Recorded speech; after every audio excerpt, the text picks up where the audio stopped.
Bonjour à tous et bienvenue dans ce Culture Première. Pour ce deuxième jeudi du mois, nous serons avec la famille Sida. Hommage aux musiciens et frères. Eric Sida Chetty, il nous a quittés il y a 5 ans, le 4 mars. La réalisation technique est assurée par François Mazzoni et André Sinaretti. Pour l'Internet, Stéphane Pessin et Jean-Pascal Lorette. Bon appétit.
Ça s'appelle donc Ségarigo et Précision. Pour aujourd'hui, toutes les pièces que vous entendrez dans cette émission sont signées Eric Sida ou arrangées par lui. Bonjour Josiane Sida. Bonjour Jean-Paul. Vous êtes une des sœurs de Rico. Vous êtes combien dans la famille? Nous sommes sept enfants. Moi je suis la deuxième et Eric était le quatrième, j'ai envie de dire. Alors ils sont tous musiciens? Vous êtes tous musiciens? Non, pas du tout, moi je ne suis pas musicienne moi. Ah bon? Non, les frères étaient musiciens. Ils jouent tous d'un instrument, ils chantent. Alors donc, si je comprends bien, les filles ne jouent pas d'instrument du tout? Si, je grade de la guitare pour mes élèves à l'école. J'ai fait un peu de guitare. Vous ne dites pas toute la vérité alors? Non, mais c'est pas ça être musicienne. Non, je ne suis pas une musicienne, vraiment, non. Alors qui c'est qui vous a donné l'envie de faire de la musique là, à vous tous? Je pense que c'est notre père qui était un mélomane, et puis qui nous a offert la première guitare. Nous étions encore très très jeunes, alors qu'on faisait un petit voyage à Andorre. Il nous a acheté la première guitare. À tous en même temps? Non, une guitare pour les 7. Alors, comment vous faisiez pour vous la partager? Ah non, les plus doués se sont accaparés la guitare et puis voilà. Alors c'était qui les plus doués? C'était Eric, c'était Patrick, c'était René, voilà, vous en avez déjà deux là, oui. Et Max, il joue pas? Et Max aussi a pris la guitare et joue, et même jusqu'à aujourd'hui, il lui arrive de chanter et de jouer de la guitare, oui. On le salue d'ailleurs, puisqu'il n'a pas pu venir aujourd'hui. Alors dites-moi, Rico, donc vous disiez, c'est celui qui était peut-être le plus doué apparemment de toute la famille. Oh. Et ça se sentait depuis le départ? Oh, il ne faut pas dire comme ça devant Patrick. Ah ben c'est pas grave, mais Patrick est doué, il est encore peut-être un peu moins doué, alors on va dire. Non, Patrick était l'élève de Rico. Oui, ah ben voilà, donc... Le premier, oui, Rico très jeune, et avec ses dalons de toujours, Henri Lebon et Paul Mazzacca. Ouais. Ils ont démarré à Château-Morange comme ça, en faisant de la guitare classique et surtout en donnant des cours gratuitement à des jeunes qui voulaient bien se lancer dans la guitare classique. Alors Rico avait quel âge à ce moment-là quand il était Là, à MJC Château-Morange? 16 ans, 17 ans, on va dire, oui. Ouais. Oui. Et déjà, ça y est, il était sur la bonne voie, il était parti là. Oui, là, il a toujours été très... D'abord, il jouait il faisait de la musique, si je parle sous couvert de Patrick aussi, il faisait de la musique dans les balles. Déjà? Ah oui, il Papa était là, ça sortait? Ah non, il était là, ça. Lui était un garçon, Ah ben... Il pouvait sortir, lui. Non, mais c'est vrai qu'ils avaient, entre-temps, avant, ils avaient fait des voyages en France. Enfin, ils étaient un peu émancipés quand même, Eric. Et puis, peu de temps après, d'ailleurs, il a entrepris un grand voyage. Peut-être qu'on en parlera tout à l'heure. Bien sûr. Oui, ok. Alors, présentez-nous quand même les musiciens qui sont là pour Alors, nous ce midi. Il y a qui? Alors, les musiciens qui sont là, bon, là, il y a Patrick à la guitare classique. Alors, Patrick, c'est le plus jeune, c'est plus ça? jeune. Le dernier de la famille. Le dernier de la famille. René, qui est qui est l'avant-dernier. Ben voilà, oui, l'avant-dernier. Je me perds, moi aussi. Ah oui, toute mais la bande. grande famille. Hein. Il y a Jocelyne. Alors, Jocelyne, il y a une petite histoire avec Jocelyne. Elle était, quand Eric a composé l'ouverture des Jeux des Îles, Jocelyne a chanté sur une pièce qui était écrite par son cousin, je crois, et arrangée par Eric. Et donc, Jocelyne, c'est une vieille histoire aussi avec Eric. Il reste 2 personnes. Et puis, son frère, Jean-Hugues, qui est, j'ai envie de dire comme ça, le leader du groupe Funker. Il faut dire ça comme ça, oui. Voilà, et qui fait des textes, mais excellents. Ravissant. Ah, ravissant. Moi, Et le dernier qui est en rouge, Non, c'est mon petit dernier à moi. qui s'appelle? C'est Mathieu, qui est percussionniste au conservatoire, voilà. D'accord. Alors, apparemment, vous faites tous... Il y vous avait jouez aussi tous. Laurent, parce que Laurent était, qui a beaucoup bah, pris oui, de... qui est Laurent? Laurent, c'est mon premier fils. Ah bah, vous dites pas Mais il tout. n'est pas là, il n'est pas là. Mais c'est vrai que Rico, par exemple, et Laurent, ben voilà, il y a aussi une grande histoire parce que c'est resté le tonton qui lui donnait les conseils. Alors, ça veut dire que dans la maison, on entendait tout le temps de la musique? Tout le temps. Toute la Oui. journée? Ah oui, tout le temps. C'est-à-dire qu'à l'occasion d'abord, les frères jouaient tout le temps, et ensuite, il faut savoir que chez Eric, par exemple, qui avait une maison à Saint-Leu, toutes les grandes fêtes de famille se passaient là.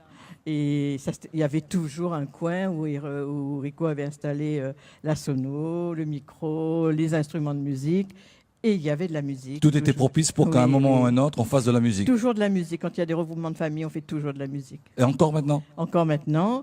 Et il y a une deuxième famille, c'est celle de la famille Waro, c'est pareil avec René. Oui. Alors, et donc, l'Issot la mer, c'est en quelle année? Alors, il avait 17 ans. Mon Dieu, comment redire s'il saute la mer? Mon Dieu, mais papa, maman d'avoir été triste, non? Ben oui, mais encore une fois, Eric a toujours été le plus émancipé de toujours. Parce que quand mes parents sont venus de congé administratif, lui, il est resté. Il est resté à Paris, et là, il a fait ses armes, il a appris à se débrouiller, il a fait des petits boulots, il a fait tout ça. Et puis beaucoup dans le bain musical. Et Conservatoire de Clichy, ensuite... voilà, il y a beaucoup de choses qu'il faudrait dire si on reprend son CV. Il a fait beaucoup de choses. Moi, je connais pas tout de lui. Peut-être que Patrick peut. Alors oui, davantage donc en parler. il a fait le Conservatoire de Clichy. Moi, j'ai donc lu ça quelque part, puisque vous m'avez envoyé des notes. Alors, vous n'avez pas appris votre leçon par cœur? Non, j'ai hein. pas appris par cœur parce Ah. que vous vous rendez compte du CV d'Eric, là, vous avez vu? Alors, ensuite, il fait une école supérieure de musique à Paris. Il obtient ses diplômes. Il obtient ses diplômes. Et puis, il a surtout fait la rencontre avec son professeur de l'époque, qui était Raphaël Andia. Et par la suite, il était devenu le professeur de Patrick.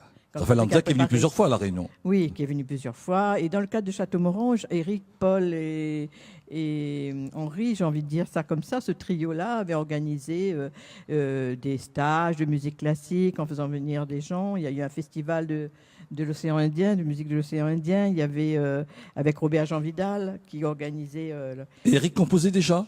Eric ne composait pas, mais il était beaucoup là à ce moment. À cette époque-là, il était beaucoup dans la guitare classique. Je vois Patrick là-bas qui fait signe, il doit avoir des choses à dire, il a envie de dire des choses. Certainement qu'il a Bon. des choses à dire. Bon, plus. on va le prendre après tout à l'heure, dans quelques Oui. instants, il dira des choses. Alors, quand il reste combien de temps à Paris?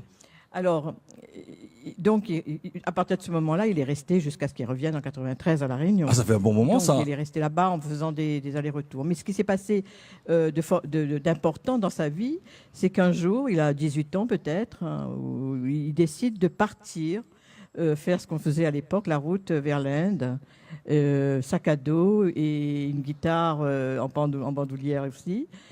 Et voilà, il s'en va avec un copain, un ami, et ils descendent l'Italie, la Grèce, la Turquie, ils font le désert, tout ça en stop, hein, comme ça se faisait. Ça a pris presque un an à faire ce périple-là. Vous imaginez tu imagines un peu L'angoisse l'angoisse des parents. Ah ben nous, on n'avait plus de nouvelles à ce moment-là de lui.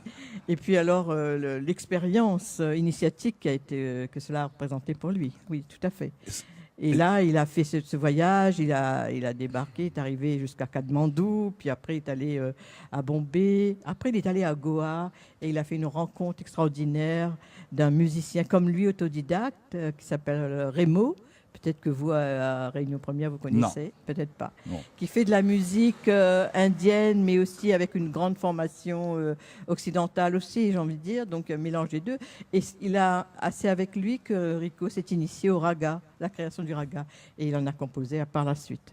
Oui. Alors, on va écouter le second morceau. Donc, on disait le premier, c'est Garrico, c'était lui qui l'avait composé. Le second, qui s'appelle Bossa Bab. Alors, je suppose que, vu le titre, ça doit dire quelque chose.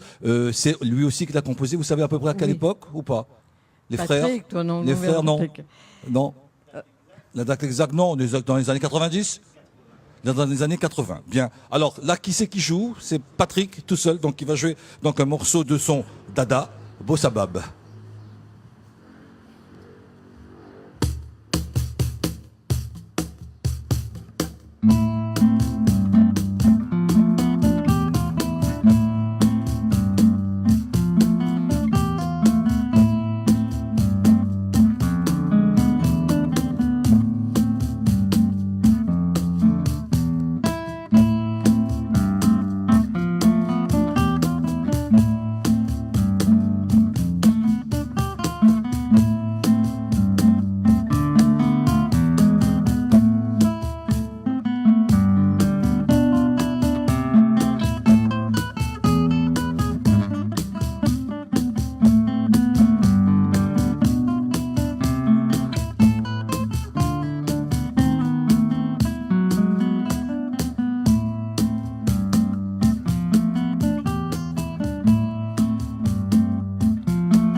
Bab, qui est un morceau très doux, fort agréable. Patrick va venir nous rejoindre. Alors à ma côté, il y a donc René, un des frères d'Eric Stida.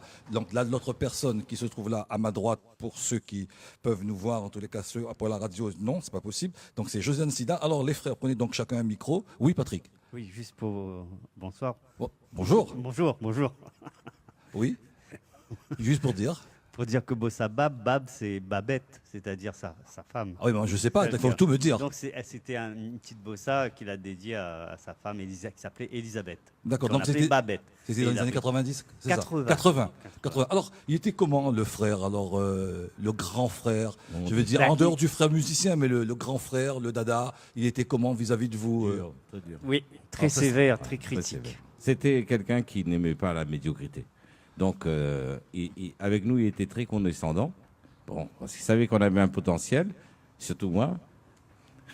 J'avais un potentiel, mais je l'ai absolument pas exploité. Et donc, il a utilisé le potentiel de Patrick, qui était nettement supérieur au mien, hein, vraiment.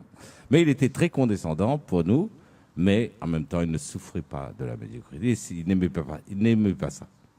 Patrick, ça a été difficile Je avec un confirme. frère pareil qui est Oui. aussi exigeant? Très.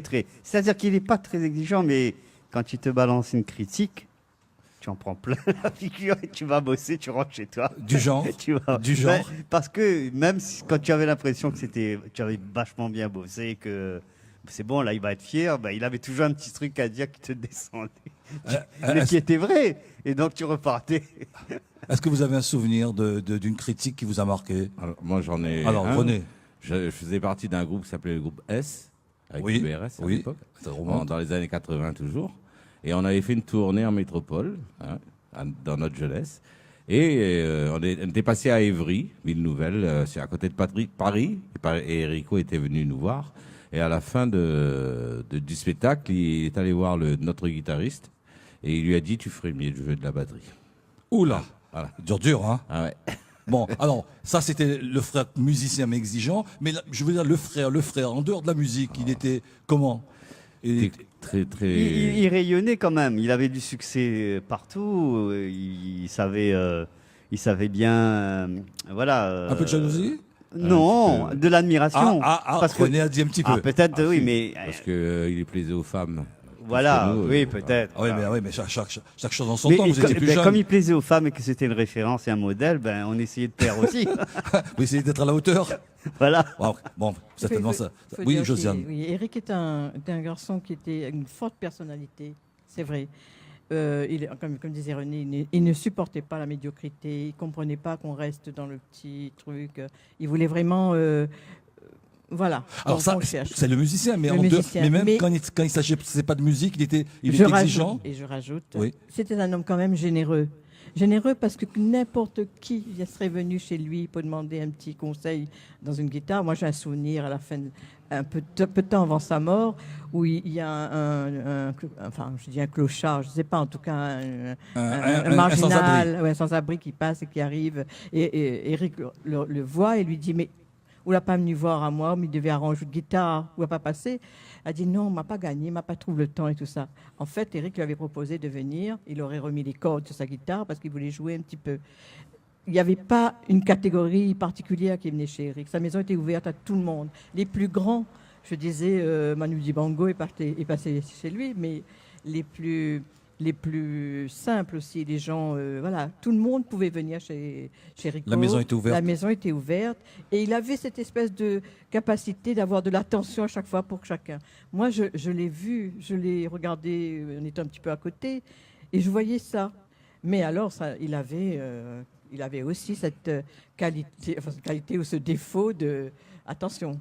Il ne supporte pas la médiocrité, mais écoutez-moi aussi quand je parle. Voilà, c'est un petit peu ça aussi, Rico. Oui. C'est un côté un peu égotique, ça. Bah, c'est possible, bien sûr, bien sûr. Vous en parlez avec les larmes aux yeux, Josiane. Non, hein. non, mais parce que Rico, ça fait 5 ans là. Hein, Oui, non, Justin, mais qui est en mort. dehors de ça, on dirait que c'est le frère que vous avez aussi admiré. J'ai beaucoup admiré, puis j'étais à ses côtés jusqu'à sa mort. Voilà. D'accord. Alors, Rico, donc guitariste, on le sait, mais il n'était pas que guitariste, apparemment. Il touchait à tout. Patrick. Bah, effectivement, il touchait à tout. Il s'y connaissait aussi bien en danse qu'en théâtre parce qu'il a travaillé, il fait ses premières armes à en Château-Morange. danse. Ben oui, parce qu'à Château-Morange, il se créait des spectacles. Et quand Josiane disait que avant de s'installer en France, il n'était pas compositeur, il était en partie parce que déjà, il avait composé la musique de Zizi la Brunette, par exemple, qui était avec baguette. voilà à Château-Morange. Il participait souvent en tant que musicien aux concerts, aux spectacles qui étaient donnés dans le cadre des festivals de Dans le Château-Morange. patio de Château-Morange, oui. Et c'est ça, déjà, ça l'a propulsé. Et quand il est arrivé à Paris, il a fait des petits boulots, mais après, il a trouvé aussi des postes de régisseur au Palais des Sports, quand il y avait des spectacles, par exemple. Il s'occupait des lumières. Il avait trouvé donc il a mis un pied dans le showbiz, Dans le monde le du spectacle. Ouais. Alors René, il jouait comme vous aussi, vous jouez de plusieurs instruments, et lui, il jouait de combien d'instruments? Rico était surtout axé sur la guitare. Hein, Oui, mais- il pouvait jouer un peu de piano, un peu de. Il avait commencé par le violon déjà, hein, avec Monsieur Quaquette. Je ne sais Oui, pas si qui à était prof de l'époque, musique Voilà. au lycée de Comte de Lille. Voilà. Donc, mais je pense qu'il a vite arrêté aussi. Pas Monsieur Quaquette, mais Rico. Il est passé à la guitare parce que mon père jouait de la mandoline, un peu d'accordéon, du banjo. Donc Rico était plus axé sur la guitare et disons qu'un peu plus tard, hein, avec le modernisme, il s'est mis aussi la musique assistée par ordinateur et donc il a beaucoup composé à partir de ça. Alors il a composé, il a fait beaucoup de choses, puisque quand on regarde tout ce qu'il a fait, bon là je vois en 94 Petit Mukato, une pièce pour 4 guitares, mais il y a aussi des choses importantes pour les Jeux des îles. Ah oui. Alors pour les Jeux des îles, Josiane. Alors, c'est la musique pour la cérémonie d'ouverture. C'est lui qui a composé tous les tableaux la musique en tout cas de tous les tableaux qui défilaient au moment de l'ouverture des Jeux des îles. Et puis à l'intérieur, il y a eu à la fois des compositions, des reprises, comme je disais tout à l'heure, Jocelyne Waro a chanté également à ce moment-là, avec ses sœurs. Il y avait voilà, les Jeux des îles étant la première grande. Après. Mais la plus grande production, ou la première grande production d'Eric, ça a été ça. Et ça a été, j'allais utiliser le mot tracas, non, mais c'est un truc qui lui a vraiment pris du temps, qui lui a pompé de l'énergie, comme on dit, Patrick. Ah oui, ça prend énormément de temps. Et moi, je m'en suis aperçu quand plus tard il a fait Sega 2000, où il m'a demandé, bah, tiens, prends un morceau, fais aussi toi. Là, j'ai compris le travail que ça demande. Parce qu'il était donc compositeur. Ça, quand on est compositeur, ça demande du temps, hein, et du travail. Et ben, écoutez, on reparlera tout à l'heure donc de Sega 2000, hein, de ce qu'il a fait, puisque Patrick disait que c'est quelque chose qui demande beaucoup d'attention. On va vous écouter dans un autre morceau. Alors, Pulbo Blues, c'est quoi Pulbo Blues? Comme tout à l'heure, la petite pièce que j'ai jouée, Bossa Bab, Pulbo Blues, ça fait partie d'un recueil. C'est 2 partitions qu'il a composées et qui font partie d'un recueil qui s'appelle Panorama de la guitare et que tous les petits guitaristes de conservatoire et d'école de musique apprennent à jouer au début de leur apprentissage. Alors, Oui, René. juste pour dire que grâce à Rico, déjà au départ, puis quelques autres personnes et Patrick, donc la musique réunionnaise s'est exportée dans le monde entier. Elle est jouée dans le monde entier grâce aux partitions de Rico, parce qu'il a édité un certain nombre de partitions sur les musiques réunionnaises qui sont jouées dans le monde entier. Mais ça, personne ne le sait parce que dans les écoles de guitare, dans le monde entier, notamment en Amérique du Sud, on joue les pièces réunionnaises. Bien. Pulbo Blues a donc interprété aujourd'hui par Patrick Sida en hommage à son frère.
Alors, Pulbo Blues, donc composition d'Eric Sida. Alors, il composait aussi bien du blues que des morceaux de Sega. Oui. Enfin, il était un peu touche à tout à la musique, quoi. Absolument. Il a fait tous les genres, j'ai envie de dire presque.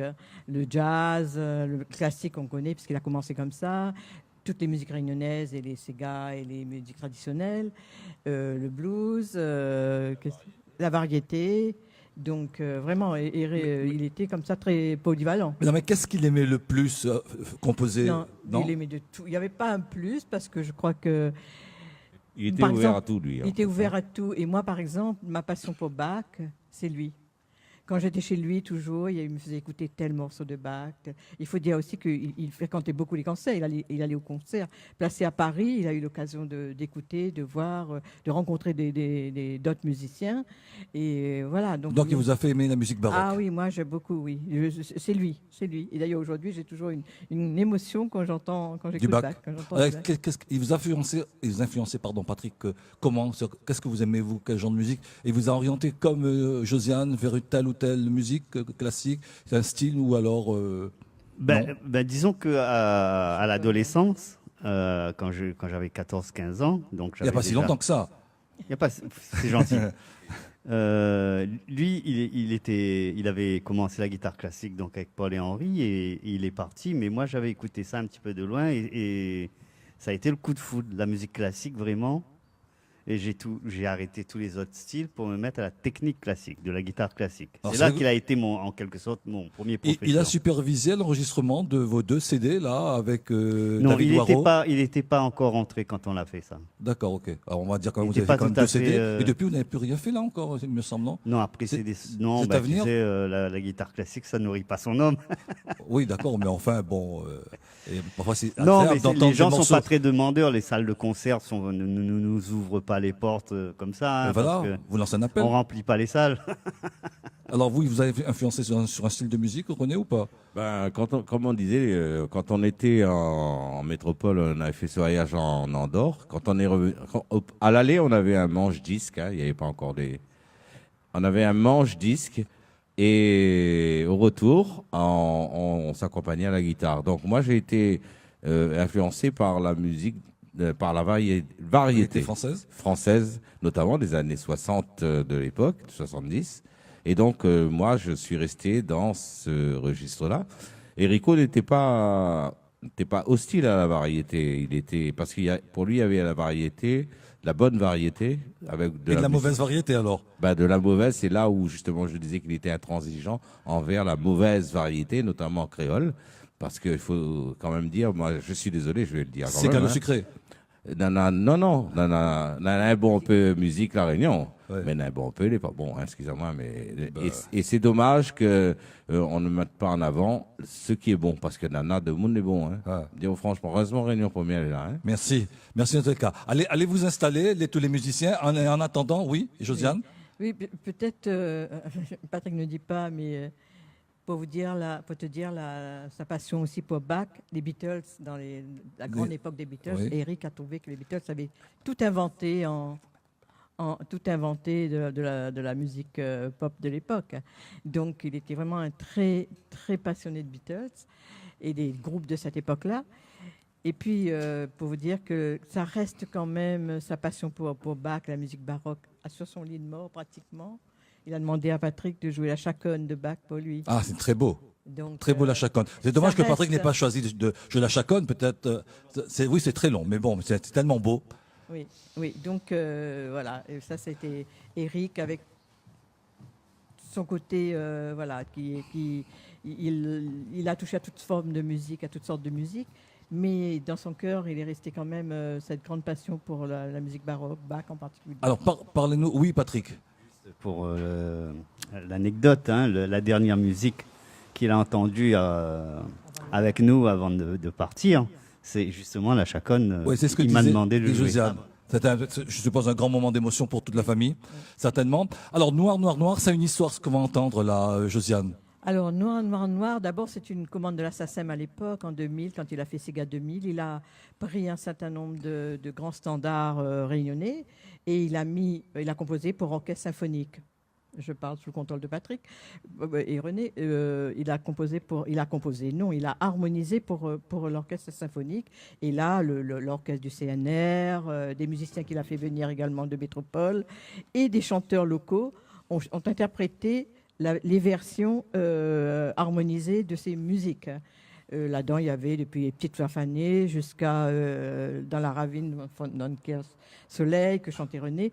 Et il y a eu l'harmonisation de Noir, qui est une vieille musique traditionnelle de Luc Donat. Bon, on dit Ludona. Tu avais donc raison tout à l'heure, de Luc Donat. Je ne sais pas si c'est vraiment Luc Donat, mais en tout cas harmonisé, et c'est la version que vous allez entendre. D'accord. Est-ce que ça fait partie du Sega 2000? Ah oui, absolument. C'est ça. Oui, parce qu'on devait en parler, on en reparlera peut-être tout à l'heure, parce que arrangement de 20 Sega pour orchestre symphonique, percussion traditionnelle et grand chœur. Il y avait un grand chœur et il y avait des musiciens réunionnais. Là-dedans, il y avait le Noir, par exemple, était interprété par Davy Sicard, les sœurs Boristen qui faisaient le chœur et tout ça. Bien, nous écoutons donc les deux frères Sida avec la famille Waro et le jeune Maurice, donc interprété Noir.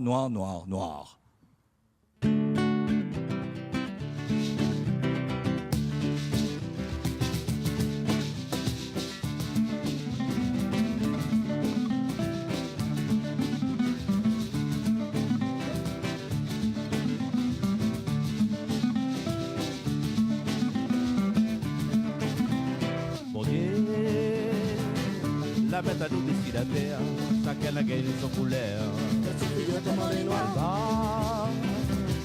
Chinois, arabes, grecs, comment je sais pas comment on a mettre ensemble.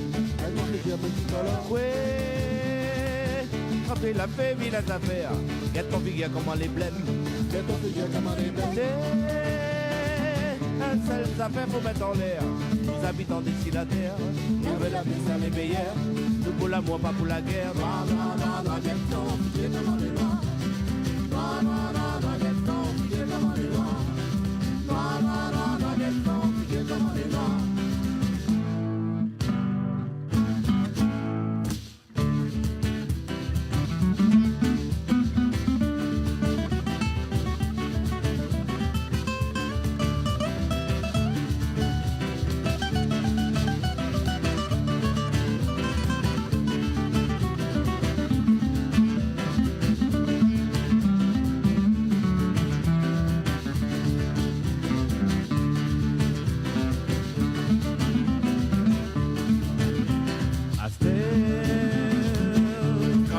pas destinataire, il voit comment nous les misères.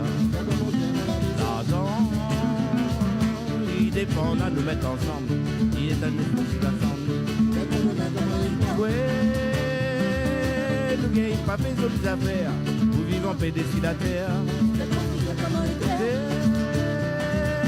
Si nous regardons de côté, Nawana nation l'amitié, la vie la paix ça les meilleurs, nouvel amour pas pour la guerre.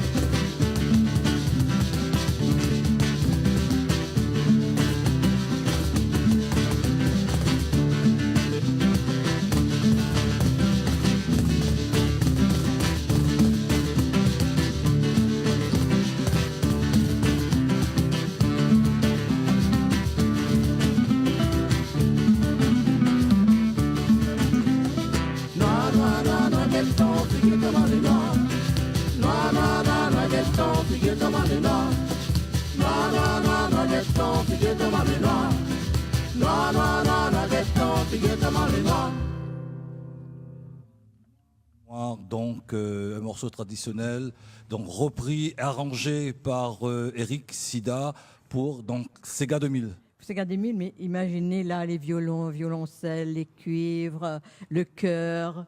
Voilà, Oui, il y avait mais tout il y ça. avait, dans il y avait comme une personne sur scène. À Oh peu là près. là, c'était l'expérience. Mais vous Je pouvez ne sais venir, pas. les frères Sida, si vous voulez. Oui. On va demander aussi aux jeunes Maurice de venir, puisque c'est le neveu. Il va prendre la place d'un des tontons en attendant. Alors, c'est ce gars 2000, ça lui a pris combien de temps pour... Alors, Patrick, oui. C'est-à-dire, c'est une commande, Oui. donc c'est pas quelque chose qu'il fait comme Quelques mois. les compositeurs. Année. Il a été obligé de faire ça en quelques mois. Ouais. Donc composer pour un ensemble symphonique, c'est-à-dire pour tous les cordes, violon, deuxième violon, alto, violoncelle, Et contrebasse. cœur. Ensuite, il y a les bois, flûte, hautbois, clarinette, basson. Après, il y a les cuivres, cordes, trombone, trompette, tuba. Et derrière, après, il y a les percussions, dont les percussions classiques. Réunionnaise. Et réunionnaise aussi. Et dans tout ça, il y a les chœurs. Et en plus, il y a tous les instruments de l'orchestre à La Réunion, quoi, puisque ce sont des Sega. C'est la première fois à La Réunion qu'on associe un ensemble classique avec des musiciens pas toujours habitués à la musique, à la musique locale, parce que le Sega, c'est très compliqué. Hein, Oui, pour 3 rentrer ans, c'est dedans. ça. Enfin, je ne sais pas, moi je ne suis pas musicien. Moi. J'entends dire 3 ans, c'est pas. Alors, 3, qu'importe. 2, Oui, qu'importe. voilà Quel quoi. cheveu. Donc, c'était très, très difficile. Oui, alors ça veut dire que pour réaliser ce genre d'œuvre, il faut quand même avoir aussi un diplôme spécial, je veux dire. En tout cas, bien sûr, il avait lui, il a eu Il la faut quoi formation adéquate. il faut puisque quoi il comme a- diplôme? Ah, c'est pas un diplôme, c'est une compétence d'abord. Alors, c'est qu'il faut- quoi qui cette mène à ça? compétence? Ah ben, c'est connaître la musique. D'accord, ok, mais je à veux dire, fond. oui, Ah, il faut être chef la d'orchestre. partie théorique, bah, pratiquement, oui. Ouais. Pas le chef d'orchestre, mais compositeur, ça demande une connaissance. Tous les compositeurs ne sont pas forcément chefs d'orchestre. Chef D'accord. d'orchestre, Alors, c'est un il était métier. aussi compositeur et chef d'orchestre. Voilà. alors. Bah oui, bien sûr. Bien. Alors donc, j'ai à côté de moi donc un des neveux, parce que je pense qu'il doit y en avoir d'autres, neveux et nièces de Rico. Il s'appelle donc Mathieu Maurice. Il va mettre son micro bien, comme s'il prenait une glace. Voilà. Donc vous avez connu tonton. Oui, bien sûr. Alors tonton était aussi exigeant avec vous? Bah oui, il était exigeant parce que, évidemment, il faut le bon travail, ça se mérite. Donc du coup, ben, j'ai eu le droit à de très bons conseils. Donc, Mais vous avez appris avec lui ou vous avez appris au conservatoire? alors moi, j'ai appris au conservatoire, Lequel? donc de Saint-Denis, Maxime Loeb. Il était là aussi? Il Alors, professait? Moi, je l'ai pas connu au conservatoire, Ouais. mais oui, il était au conservatoire. D'accord. Alors donc exigeant, donc il donnait des conseils, vous étiez bien placé d'avoir un professeur comme celui-là. Alors oui. Quand on allait chez lui, on jouait et il me disait fais comme ci, fais comme ça, non ça c'est pas bon, faut refaire, etc. Bon évidemment moi paniqué, je savais pas comment il fallait faire, j'écoutais 2-3 fois je voulais pas, mais bon au final on a un résultat, donc du coup moi je le remercie pour ça. 100 fois ce métier, remettez votre ouvrage. Donc vous faites quoi, de la guitare aussi? Alors oui, j'ai de la chance d'avoir des tontons comme Patrick, René, ou bien mon frère Laurent et puis aussi tonton Rico, qui m'ont appris beaucoup de choses aussi au niveau de la guitare, quoi. Donc eux, ils m'ont appris de la guitare. Mais ça veut dire que vous faites un autre instrument aussi? Non? Alors, Vous jouez aussi, je sais pas, de j'ai touché l'accordéon, un peu à banjo, non, comme pas, le grand-père? non, non. Moi, je suis principalement percussionniste de base. Oui. J'ai touché aussi ensuite à la guitare. Oui. Et puis j'ai joué aussi un peu dans un instrument comme le tabla qui vient de l'Inde. Et puis Donc ça, on ne saurait mentir. voilà, j'ai touché un peu de tout. D'accord. Et c'était qui le prof de percussion? Alors, les profs de percussion sont Jean-Luc Seda, qui malheureusement nous a quittés aujourd'hui, Hmm. et monsieur Nicolas Moukazambo. Tiens donc. Donc voilà. Donc, et aujourd'hui aujourd'hui, monsieur Vincent Phileas. D'accord. Ah oui, d'accord. Ok. Alors vous n'avez pas fini encore donc votre cycle de musique. Vous êtes encore élève alors. Oui, oui. Vous êtes en quelle année? Je suis en premier cycle, donc en percussion réunionnaise. D'accord. Alors vous destinez à quoi? Avoir un diplôme, aller enseigner, faire quoi Oui, derrière? viser le DE, quoi. Ouais. Ouais, Le diplôme d'enseignement. Décidément, c'est une affaire de famille, la musique. Hein. La maman est toute contente en tous les cas. Non, non, je voulais pas de ça, moi, je ne voulais pas. Ah bon? Mais c'est bien d'avoir des Mais alors, musiciens dans la famille. Tonton Rico lui aurait dit, avant de mourir, tu seras le plus grand percussionniste de l'île. Il lui a dit ça? Il lui a dit alors, ça. il faudra lui faire honneur alors. Ouais, ben oui. Donc il faudra travailler. Ben, j'ai envie de dire une dernière chose. Oui. Si aujourd'hui je joue sur scène devant des gens, j'ai plus peur de tout ça, parce qu'avant je jouais dans un local au conservatoire avec les professeurs, et ben c'est grâce à mon tonton. Parce qu'un soir, avec son groupe qu'il a créé, qui s'appelait Triolet, et ben j'ai eu l'occasion de jouer devant des gens et d'affronter cette peur. Alors, donc vous jouiez avec un groupe, mais est-ce que vous avez déjà joué avec le tonton, Eric, avec le tonton Oui, Rico? bien sûr, oui. Ouais, ouais. Et alors, comment on est? Et ben à la fin du concert, il est arrivé, il m'a serré la main, il m'a embrassé, il m'a dit tu es prêt, félicitations, je suis fier de toi. Alors, Josiane et Patrick, vous qui connaissez votre frère, ce qu'il a dit, c'était sincère ou alors c'était parce que c'était son neveu? Oui, non, non, non, il a toujours trouvé en Mathieu, voilà, un don. Mathieu ne sait pas lire de la musique, il sait jouer des percussions. Voilà. D'accord. Donc, et ça, Rico l'avait déjà vu. Depuis qu'il est tout petit, il avait encore des couches culottes qui mettaient un djembé par terre comme ça. Il montait à Califourchon et il tapait dans le grand marché malgache. Et Oui, moi, bah, je me parce souviens d'un concert de musique indienne, des instrumentistes indiens qui étaient venus où il était bébé. Et on le mettait assis et jusqu'à la fin du concert, il ne décollait pas ses yeux du groupe. Nous, on pouvait aller sortir, discuter dehors. Lui, il restait là. Il avait quoi, Bah 2 oui, mais ans, hein. à force de baigner dans la musique, c'est normal. Hein. Enfin, dans ce milieu-là, Oui, on c'est finit ça, par ça. y adhérer. La preuve, c'est qu'il est musicien. Donc, et les enfants de Patrick font de la musique aussi? Non. Du tout. Les enfants de René?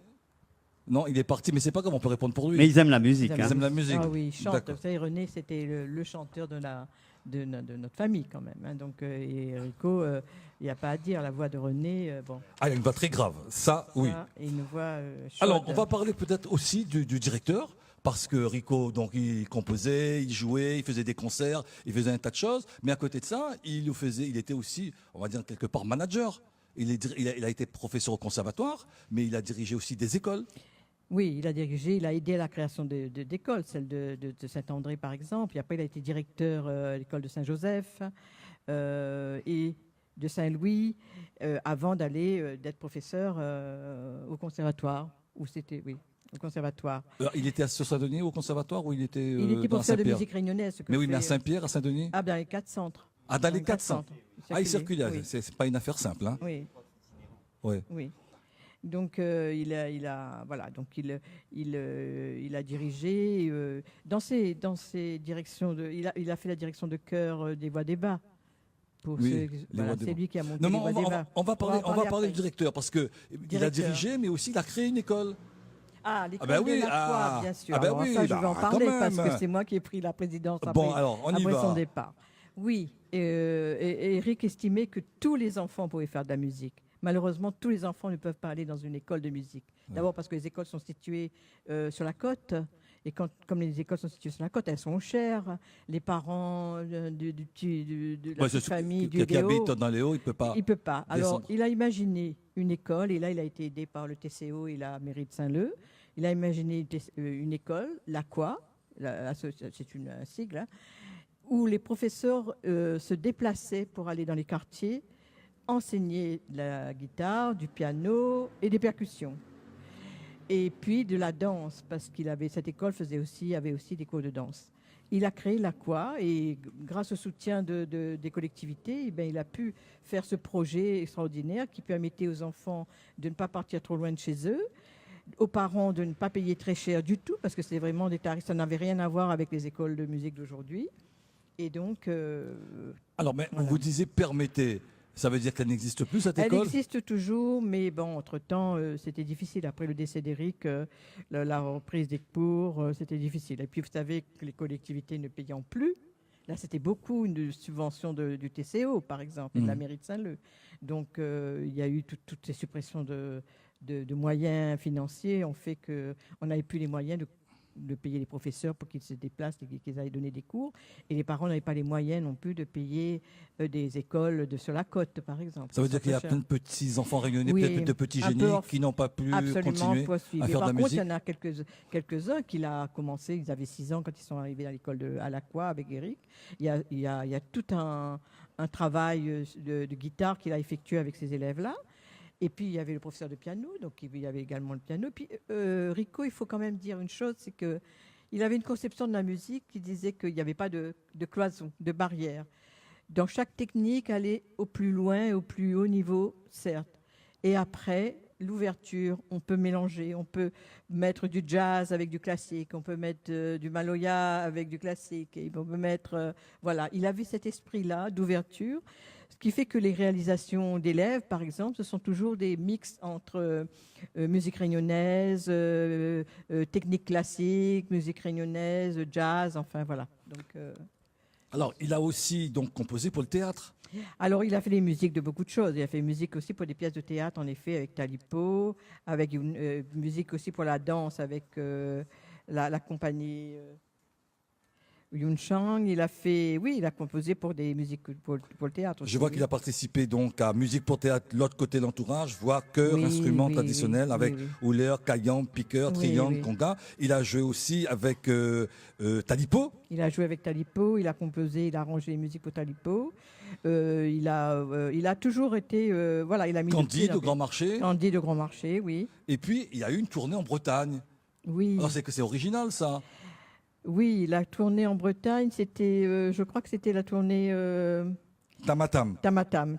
Et vous savez, Tamatam, c'était un groupe groupe réunionnais celtique, c'est ça? celtique. Et donc, voilà, avec une grande ouverture, hein, musique réunionnaise et musique celtique, extraordinaire. Alors, comment c'était perçu, ce mariage? Ah, mais pour cela, il était apprécié parce qu'il était curieux. Enfin, les gens étaient Lui, il curieux. était curieux, mais bon, c'est ça, les gens. Les gens étaient curieux de venir écouter, de voir et de découvrir, en tout cas, ce mélange des gens comme ça. Ça, c'était bien Rico, ça, qui voulait montrer qu'il y avait toujours la petite touche. Quand il entendait quelque chose, il disait là, je mettrais bien un petit truc, là, je mettrais bien un petit truc. Voilà. Et il avait cette envie de créoliser les chansons, quelles qu'elles soient, de donner une touche locale, une touche réunionnaise. Ben, c'est bien simple. Quand on était à la maison et qu'on jouait entre nous, il nous arrivait de mettre Bach en créole ou de mettre des musiques, de chanter les Beatles ou autres chanteurs de l'époque ou de variété en créole. Oui. On va écouter la dernière chanson qui s'appelle donc Maman. C'est pas la peine de demander à qui elle est dédiée cette chanson. Ok, à votre maman, elle s'appelait comment? C'est quoi son prénom? Lucille. À Lucille. Et puis, si on a le temps, on demandera à Patrick de nous faire un morceau de Bach en créole pour voir ce que ça donne, parce que je serais très curieux d'entendre cela. Maman.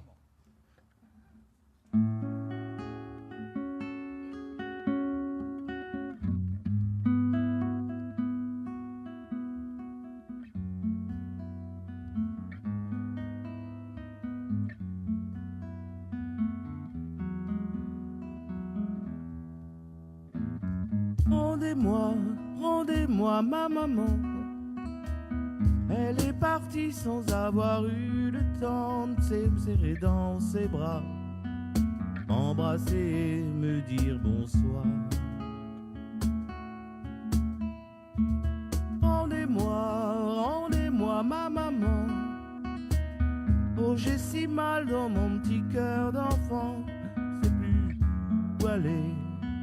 Je suis perdu seul dans le noir.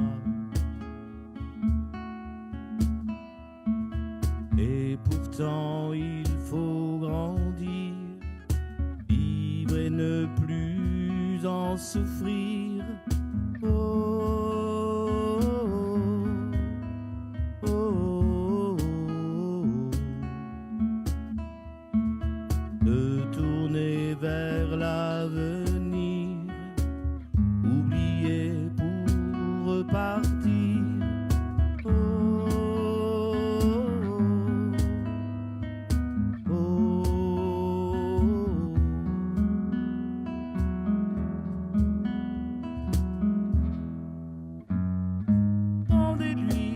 Rendez-lui sa maman.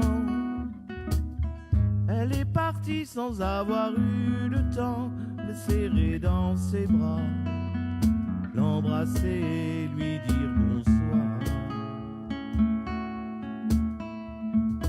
Rendez-lui sa maman. Il a si mal dans son petit cœur d'enfant, il ne sait plus où aller. Il est perdu seul dans le noir. Pourtant il voudrait grandir, vivre et ne plus en souffrir. Oh, oh, oh, oh. De tourner vers l'avenir, apprendre encore à sourire. Oh, oh, oh.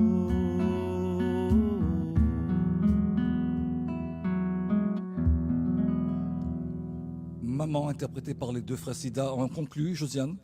Oui, c'est bien sûr maman, c'est l'histoire d'Éric hein, et sa maman.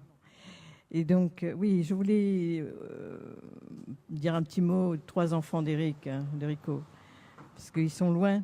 Il y en a un qui est à La Réunion et les 2 autres sont en métropole. Et leur dire qu'on pense beaucoup à eux et qu'en faisant cette émission-là, évidemment, ils sont dans nos cœurs, ils sont dans nos esprits et on n'attend qu'une chose, c'est de pouvoir nous réunir tous ensemble et refaire de la musique ensemble. Sa fille est une musicienne extraordinaire aussi, Margot, la fille d'Éric. Merci Josiane, merci d'avoir été avec nous ce midi, merci à la famille Sida, merci aux techniciens. Bon appétit dans quelques instants. France Info.